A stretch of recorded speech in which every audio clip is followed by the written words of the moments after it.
سے نہیں ہے اور یہ فرض بھی نہیں ہے، لیکن چونکہ فرض سے کافی قریب ہے اس لیے وتر کو واجب قرار دیا گیا ہے۔ اس کا وقت بھی متعین ہے، اس کا وقت وہی ہے جو نماز عشاء کا وقت ہے، لیکن نماز عشاء اور وتر میں ترتیب ہے کہ پہلے عشاء کی نماز ادا کی جائے گی، پھر اس کے بعد وتر کی ادائیگی ہوگی۔ اگر کوئی آدمی پہلے وتر کی نماز پڑھ لیتا ہے پھر عشاء کی نماز پڑھتا ہے تو اسے وتر کی نماز دوبارہ پڑھنی ہوتی ہے۔ تو اس طرح سے یہ بھی کہہ سکتے ہیں کہ وتر کی نماز کا وقت عشاء کی نماز کے بعد شروع ہوتا ہے اور صبح صادق طلوع ہونے تک رہتا ہے، یعنی فجر کا وقت آنے تک۔ تو اب وتر کی نماز کو کب تک مؤخر کر سکتے ہیں؟ صبح صادق طلوع ہونے تک یا اس کے بعد تک؟ اس میں بعض آثار آپ کو ایسے ملیں گے جس سے یہ معلوم ہوگا کہ وتر کی نماز فجر کے وقت میں بھی پڑھ سکتے ہیں۔ حالانکہ حکم یہ ہے کہ وتر کی نماز عشاء کے وقت میں پڑھی جائے، یعنی جو وتر کا اپنا وقت بھی ہے۔ اب جن آثار میں وارد ہے کہ فجر کے وقت میں یا اس کے بعد وتر کی نماز پڑھی، تو وہ ایسا نہیں کہ اس کا وقت تھا، بلکہ وہ اس بنیاد پر ہے کہ کسی وجہ سے وتر کی نماز نہیں پڑھ سکے تھے تو انہوں نے فجر کے وقت میں اسے پڑھ لیا۔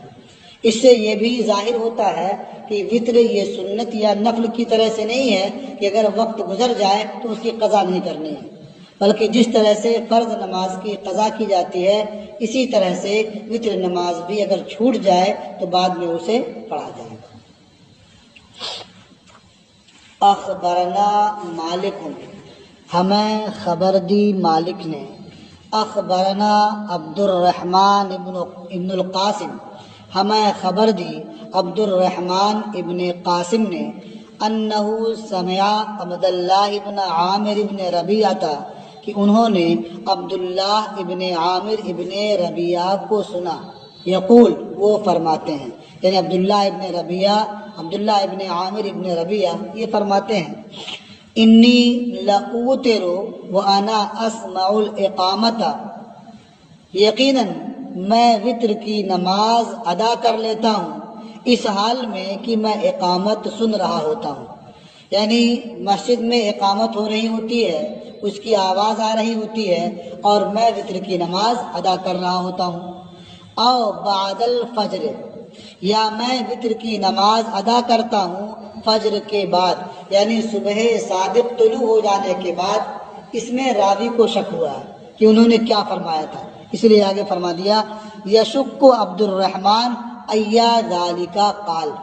یعنی اس کے راوی جو عبد الرحمن ابن قاسم ہیں انہیں شک ہو رہا ہے کہ عبداللہ ابن عامر ابن ربیعہ نے کیا کہا تھا، یعنی وانا اسمع الاقامتہ کہا تھا یا بعد الفجر کہا تھا۔ تو اس سے بظاہر یہ معلوم ہوتا ہے کہ وتر کی نماز صبح صادق طلوع ہونے کے بعد ادا کر سکتے ہیں، یا فجر کے لیے اقامت ہو رہی ہو جب بھی ادا کر سکتے ہیں،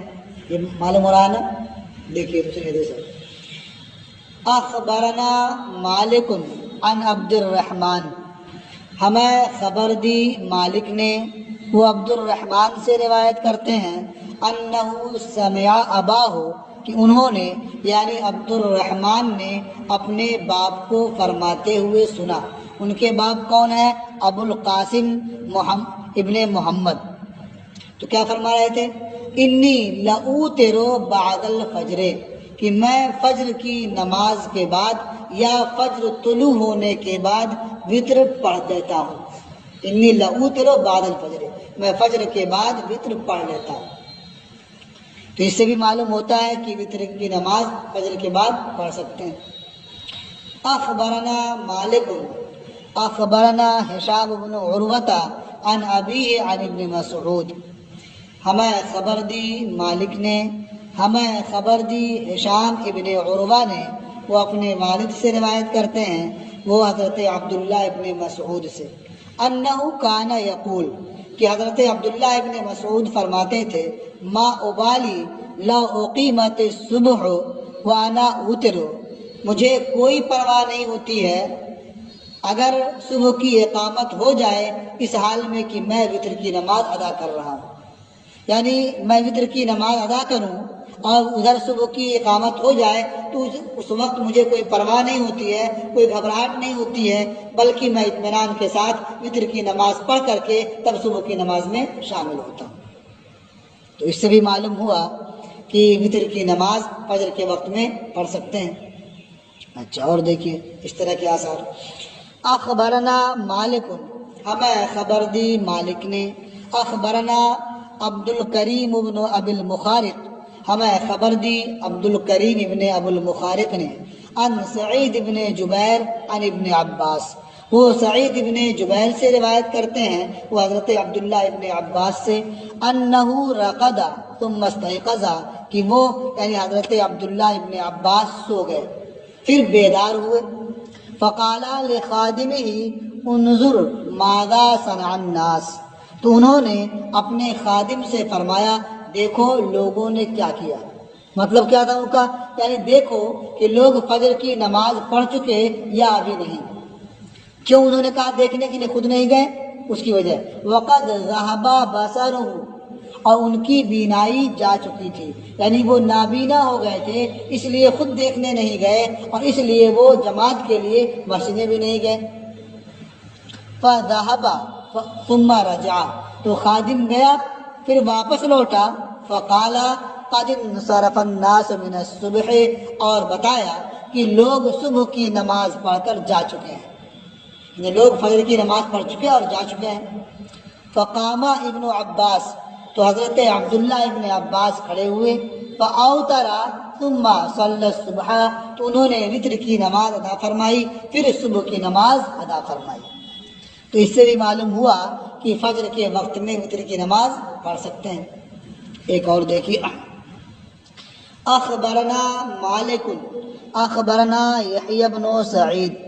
ہمیں خبر دی مالک نے، ہمیں خبر دی یحیی ابن سعید نے، ان عبادۃ بن الصامت کان یوم یوما فخرج یوما للصبح، کہ عبادہ ابن صامت امامت فرماتے تھے تو ایک روز وہ فجر کی نماز کے لیے نکلے، فاقام المؤذن الصلاۃ، تو مؤذن نے نماز کے لیے اقامت کہنی شروع کی، فاسکتہ، تو انہوں نے مؤذن کو خاموش کر دیا، حتی اوترا ثم صلی بہم، یہاں تک کہ خود وتر کی نماز ادا فرمائی پھر انہیں نماز پڑھائی۔ اس سے بھی معلوم ہوا کہ فجر کے وقت میں وتر کی نماز پڑھ سکتے ہیں۔ تو گویا جتنے آثار آئے ان سب میں کیا ہے کہ فجر طلوع ہو جانے کے بعد یا فجر کی نماز پڑھ لینے کے بعد یا فجر کے وقت میں نماز ادا کرنے سے پہلے وتر کی نماز ادا کی۔ تو ہم پہلے کہہ چکے ہیں کہ ان آثار سے یہ بات سمجھ میں آئی کہ وتر کی نماز یہ نفل یا سنت نہیں ہے کہ جو قضا ہو جائے تو دوبارہ نہ پڑھنا ہو، بلکہ یہ وتر کی نماز واجب ہے۔ اگر کسی وجہ سے اپنے وقت میں سے فوت ہو جائے، چھوٹ جائے، تو دوسرا وقت جب آپ کو ملے تو وتر کی نماز آپ ادا کریں۔ تو ان حضرات کی نمازیں کسی وجہ سے فوت ہو گئیں، سو گئے، نیند آ گئی اور موقع پر نہیں کھلی، کیونکہ آپ 12 پڑھ چکے ہیں پہلے کہ یہ شب بیداری کرتے تھے، تو کبھی نفل پڑھتے پڑھتے سو گئے، اب جب نیند کھلی تو معلوم ہوا کہ فجر طلوع کرائی، صبح کا وقت ہو چکا، فجر کا وقت ہو چکا، تو اب چونکہ یہ واجب ہے، ادائیگی ضروری ہے، اس لیے اس سے غافل نہیں رہتے، اسی وقت یہ نماز ادا فرما لیتے۔ اور یہ بات بھی معلوم ہوئی جو آخر میں آپ نے پڑھا کہ مسجد میں تشریف لے گئے، اقامت ہو رہی تھی، خاموش کیا، وتر کی نماز پڑھی، پھر اس کے بعد فجر کی نماز پڑھائی۔ اس سے یہ بھی معلوم ہوا کہ وتر کی نماز اور وقتی نماز میں ترتیب کا لحاظ بھی ضروری ہے، چونکہ وتر کی نماز عشاء کے بعد ہوتی ہے، فجر سے پہلے ہوتی ہے، تو وتر کی نماز قضا ہو گئی، اب کیا کرے، پہلے اسے ادا کر لے پھر وقتی نماز ادا کرے، اس لیے انہوں نے مؤذن کو خاموش کر دیا، وتر کی نماز ادا کر لی، پھر فجر کی نماز پڑھی انہوں نے۔ تو اس باب میں یہ نہیں بتانا ہے کہ وتر کا وقت کب شروع ہوتا ہے اور کب تک رہتا ہے،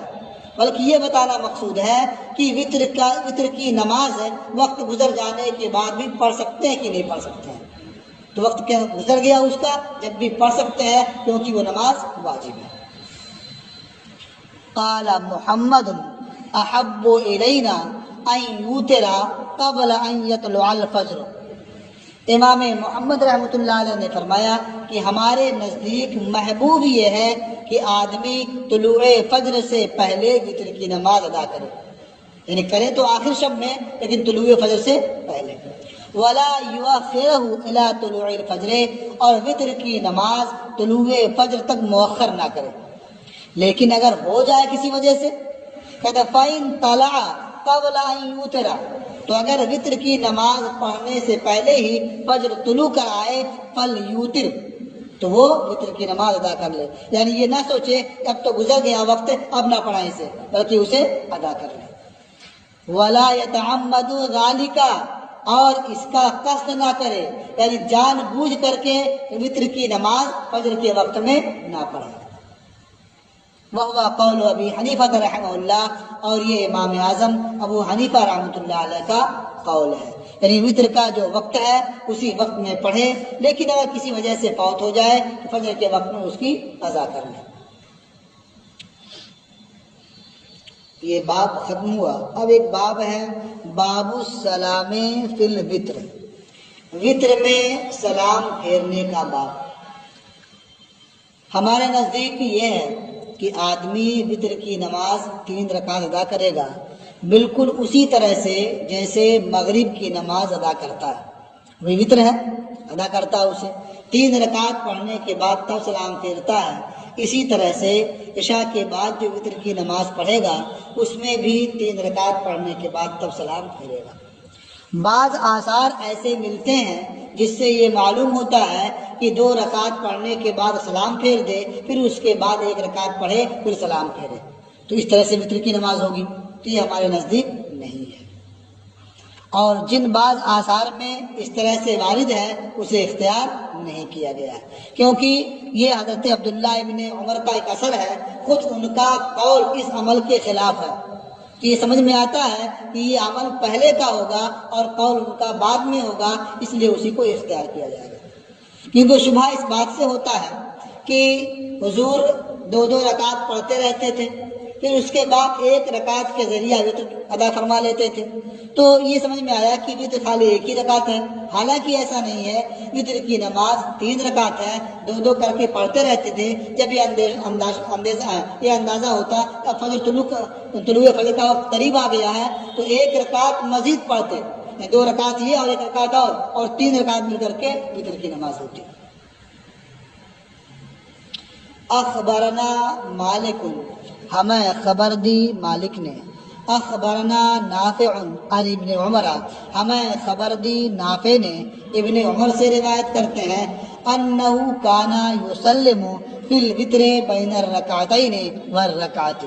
کہ حضرت عبداللہ ابن عمر 2 رکعت اور 1 رکعت کے درمیان وتر میں سلام پھیرتے تھے. حتیٰ یأمر ببعض حاجتہ، یہاں تک کہ اس بیچ اپنی بعض ضرورتوں کے لیے حکم بھی دے دیا کرتے تھے. تو 2 رکعت پر سلام پھیر دیا، پھر اس کے بعد 1 رکعت پر سلام پھیرا پڑھ کر کے، اور بیچ میں کوئی کام آگے آ اسے بھی پورا کر لیا. قال محمد ولسنا ناخذ بهذا، امام محمد رحمۃ اللہ علیہ نے فرمایا کہ اور ہم اسے اختیار نہیں کرتے ہیں، ہم اس پر عمل نہیں کرتے ہیں. ولكننا ناخذ بقول عبد الله بن مسعود وابن عباس رضی اللہ عنہم، لیکن ہم حضرت عبداللہ ابن مسعود اور حضرت عبداللہ ابن عباس رضی اللہ تعالی عنہم کا قول اختیار کرتے ہیں، اس پر عمل کرتے ہیں. ولا نرى ان يسلم بینہما، اور ہم اس بات کو صحیح نہیں جانتے کہ 2 رکعت اور 1 رکعت کے درمیان سلام پھیرا جائے. اب حضرت عبداللہ ابن مسعود، حضرت عبداللہ ابن عباس کا قول کیا ہے؟ وہی کہ 3 رکعت پوری کرنے کے بعد تب سلام پھیرے. اس تعلق سے بہت سے آثار بھی نقل کر رہے ہیں. قال محمد اخبرنا ابو حنیفہ، امام محمد نے فرمایا کہ ہمیں خبر دی ابو حنیفہ نے. حدثنا ابو جعفر، وہ کہتے ہیں ہم سے حدیث بیان کی ابو جعفر نے. قال انہوں نے فرمایا کان رسول اللہ صلی اللہ علیہ وسلم یصلی ما بین صلاۃ العشاء الی صلاۃ الصبح 13 رکعۃ، اللہ کے رسول صلی اللہ تعالی علیہ وسلم عشاء کی نماز سے فجر کی نماز کے درمیان 13 رکعت ادا فرماتے تھے۔ اب 13 رکعت کیسی ہوتی تھی؟ فرمایا کہ 8 رکعتیں یہ تطوع ہوتی تھی، یعنی تہجد کے لیے پڑھتے تھے، و3 رکعات الوتر، اور 3 رکعتیں وتر کی ہوتی تھی، کتنی ہو گئی؟ 11، ورکعت الفجر، اور 2 رکعت فجر کی سنت ہوا کرتی تھی۔ تو نبی کریم صلی اللہ تعالی علیہ وسلم رمضان اور غیر رمضان ہمیشہ عشاء کی نماز کے بعد سے فجر کی نماز کے درمیان تک کتنی رکعتیں پڑھتے تھے؟ 13 رکعت، 8 رکعت تہجد، 3 رکعت وتر، اور 2 رکعت سنت فجر۔ قال محمد اخبرنا ابو حنیفہ عن حماد عن ابراہیم النخعی عن عمر بن الخطاب، امام محمد نے فرمایا کہ ہمیں خبر دی ابو حنیفہ نے، وہ حماد سے روایت کرتے ہیں، وہ ابراہیم نخعی سے، وہ حضرت عمر ابن خطاب سے، انہو قال، کہ حضرت عمر ابن خطاب نے فرمایا ما احب انی ترکت الوتر بطلاق وانا لیا عمر النعم، میں اس بات کو، میں 3 رکعت وتر چھوڑنے کو پسند نہیں کرتا اس حال میں کہ میرے لیے سرخ اونٹ ہوں، یعنی مجھے کوئی سرخ اونٹ دے اور کہے کہ وتر 3 رکعت کے بجائے 1 رکعت پڑھ لیں، میں اسے پسند نہیں کرتا، کیونکہ وتر کی نماز 1 رکعت نہیں بلکہ 3 رکعت ہے۔ قال محمد، امام محمد رحمۃ اللہ علیہ نے فرمایا اخبرنا عبد الرحمن ابن عبداللہ المسعودی، ہمیں خبر دی عبد الرحمن ابن عبداللہ مسعودی نے، عن عمرو ابن مرہ عن ابی عبیدہ، وہ عمرو ابن مرہ سے روایت کرتے ہیں، وہ ابو عبیدہ سے، انہوں نے فرمایا قال عبداللہ ابن مسعود الوتر 3 كثلاث المغرب، حضرت عبداللہ ابن مسعود نے فرمایا کہ وتر یہ 3 رکعتیں ہیں مغرب کی 3 رکعتوں کی طرح سے۔ ظاہر ہو گیا کہ جب مغرب کی 3 رکعتوں میں درمیان میں سلام نہیں پھیرا جاتا ہے تو اس کی 3 رکعتیں بھی مغرب کی رکعتوں کی طرح سے ہیں، تو وتر میں بھی 3 رکعت کے بیچ سلام نہیں پھیرا جائے گا۔ قال محمد حدثنا ابو معاویہ المکفوف عن العامش عن مالک بن الحارث عن عبد الرحمن بن یزید، امام محمد نے فرمایا ہم سے حدیث بیان کی ابو معاویہ مکفوف نے، وہ روایت کرتے ہیں عامش سے، وہ مالک ابن حارث سے، وہ عبد الرحمن ابن یزید سے، وہ عبداللہ ابن مسعود سے۔ حضرت عبداللہ ابن مسعود نے فرمایا الوتر 3 كصلاۃ المغرب، یہاں اس روایت میں کیا لفظ صلاۃ کا اضافہ ہے، یعنی وتر یہ 3 رکعتیں ہیں مغرب کی نماز کی طرح سے، جس طرح مغرب کی نماز میں 3 رکعتیں ہیں اسی طرح سے وتر میں بھی 3 رکعتیں ہیں، جس طرح وہ پڑھی جاتی ہیں اسی طرح وتر بھی پڑھی جائے گی۔ قال محمد اخبرنا اسماعیل بن ابراہیم، امام محمد نے فرمایا کہ ہمیں خبر دی اسماعیل ابن ابراہیم نے، وہ لیث کی روایت کرتے ہیں، وہ عطا سے، قال ابن عباس رضی اللہ عنہما، کہ حضرت عبداللہ ابن عباس نے فرمایا الوتر كصلاۃ المغرب، یعنی نماز وتر نماز مغرب کی طرح سے ہے، تو نماز مغرب 3 رکعت بغیر بیچ میں سلام کے ہے، اسی طرح سے وتر بھی 3 رکعت بغیر بیچ میں سلام کے ہے۔ قال محمد اخبرنا یعقوب بن ابراہیم، امام محمد نے فرمایا کہ ہمیں خبر دی یعقوب ابن ابراہیم نے، حدثنا حسین ابن ابراہیم عن ابن مسعود، ہم سے حدیث بیان کی حسین ابن ابراہیم نے، عبداللہ ابن مسعود سے روایت کرتے ہیں، انہوں نے فرمایا ما اجزأت رکعۃ واحدۃ قط، کبھی 1 رکعت وتر کے لیے کافی نہیں ہوئی، یعنی وتر کے لیے 1 رکعت کفایت کبھی نہیں کرے گی، کیونکہ کوئی نماز ایک ہے ہی نہیں، نہ فرض اور نہ ہی سنت، جب فرض اور سنت کوئی 1 رکعت ہے ہی نہیں تو یہ تو جو واجب ہے 1 رکعت کیسے ہو سکتی ہے؟ تو یا تو جفت ہوگی یا طاق ہوگی، تو نام اس کا وتر ہے، بلا شبہ طاق ہوگی، اور طاق میں جو سب سے کم ہے وہ 3 رکعت ہے جو مغرب کی نماز ہے، قال محمد، امام محمد نے فرمایا اخبرنا سلام بن سلیم الحنفی عن ابی حمزہ عن ابراہیم النخعی عن علقمہ،